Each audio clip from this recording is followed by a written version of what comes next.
सबसे पहले मैं अभिनंदन करना चाहूँगी आप सभी, क्योंकि आप सब उस देश के नागरिक हैं जिसके होठों में गंगा और हाथों में तिरंगा। वो देश जो कभी सत्यम शिवम सुंदरम, कभी वंदे मातरम और कभी पंजाब सिंध गुजरात मराठा द्रविड़ उत्कल गंगा। हम उस देश के नागरिक हैं जो हर ठुकराए हुए की शरण स्थली बन जाता है और 7 समंदर पार परदेशियों को भी अपने ब्रदर्स एंड सिस्टर्स कहकर बुलाता है। यही प्रेम की पूज्य भूमि भारतवर्ष कहलाता है, भारतवर्ष कहलाता है। सुप्रभात सम्माननीय प्रधानाचार्य जी, मुख्य अतिथिगण, शिक्षकगण और इस देश का युवा।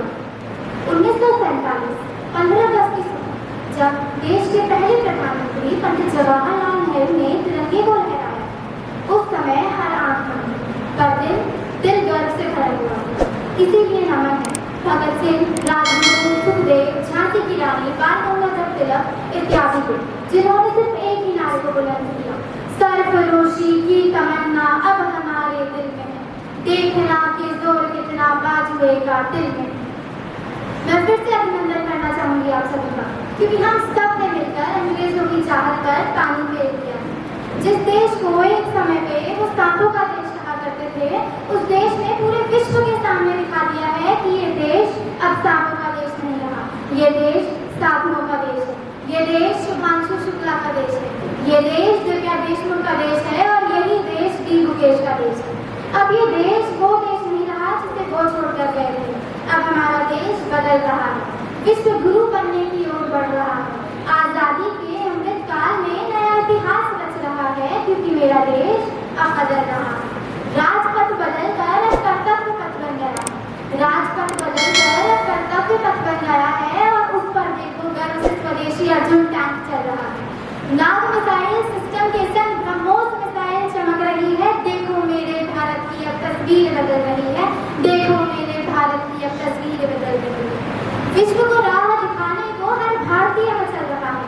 अब हमारा देश आंखें झुकाकर नहीं, आंखों से आंखें डालकर दुनिया को अपनी बात सुना रहा है, क्योंकि मेरा देश अब बदल रहा है और ये सब हो पा रहा है आप सभी के कारण, इस देश के युवा के कारण।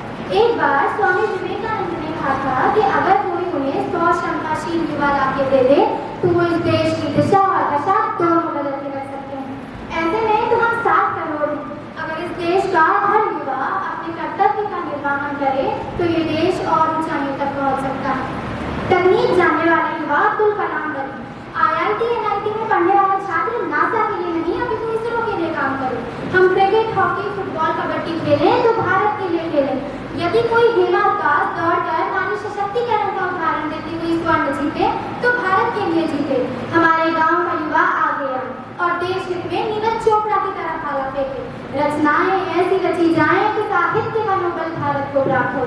हम शिष्टाचार यूं अपनाएं कि जापान से पहले भारत का नाम। जो युवा दौड़ सकता है वो दौड़े, जो चल सकता है वो चले और जो रेंग सकता है वो रेंगे, मगर सिंह की गर्जन की भांति नेतृत्व क्षमता के साथ अपने कर्तव्य का निर्वहन अवश्य करें।